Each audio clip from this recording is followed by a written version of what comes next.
सुगंध को जग में बिखेर, पतझड़ भी मधुमास बना दूं। सुगंध को जग में बिखेर, पतझड़ भी मधुमास बना दूं। अगर दरौली विधानसभा का सहयोग मिला तो नया इतिहास बना दूं, नया इतिहास बना दूं। विष्णु देव भैया के विकास खातिर बोलावल जाए। ए चाची, विष्णु देव भैया के विकास खातिर बोलावल जाए। बड़े विश्वासी इंडिया प्रत्याशी विजयी इनके बनावल जाए। हेलीकॉप्टर छापनी सनवे पर दाबी दाबी बटन जितावल जाए। ए भैया, ए चाचा, अपना नरेंद्र मोदी जी के चुनाव चिन्ह बा हेलीकॉप्टर छाप। माननीय नीतीश कुमार जी के चुनाव चिन्ह बा हेलीकॉप्टर छाप। दिन दोपहरिया चाहे अनहरिया रही हरदम साथ हो। सबका से कुछ अलग बाटे भैया इन में बात हो। अरे भैया, ए चाचा, हेलीकॉप्टर छाप। दिन दोपहरिया चाहे अनहरिया रही हरदम साथ हो। सबका से कुछ अलग बाटे भैया इन में बात हो। माइया बहिनी भारी मत से इनका के जीतावल जा।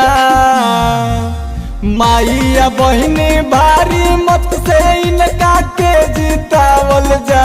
हेलीकॉप्टर छाप निशानवे पर दाबी दाबी बटन जितावल जा। हेलीकॉप्टर छाप निशानवे पर दाबी दाबी बटन जितावल जा। विष्णु देव पासवान जी के चुनाव चिन्ह बा हेलीकॉप्टर छाप। दरौली विधानसभा के चुनाव चिन्ह बा हेलीकॉप्टर छाप। उपेंद्र कुशवाहा जीतन राम मांझी जी के चुनाव चिन्ह बा हेलीकॉप्टर छाप। गरीब दुखिया दलित पिछड़ा सब कर होई भलाई हो। शिक्षा स्वास्थ्य मिली रोजगार त आनंद मन हो जाई हो। गरीब दुखिया दलित पिछड़ा सब कर होई भलाई हो। शिक्षा स्वास्थ्य मिली रोजगार त आनंद मन हो जाई हो।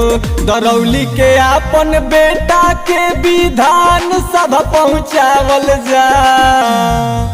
दरौली के आपन बेटा के विधान सभा पहुँचावल जा। हेलीकॉप्टर छाप निशानवे पर दाबी दाबी बटन जितावल जा। हेलीकॉप्टर छाप निशानवे पर दाबी दाबी बटन जितावल जा। विष्णु देव भैया के विकास खातिर बोलावल जा। ए चाची, विष्णु देव भैया के विकास खातिर बोलावल जा। बड़े विश्वासी इंडिया प्रत्याशी विजयी इनके बनावल जा। हेलीकॉप्टर छाप निशानवे पर दाबी दाबी बटन जितावल जा।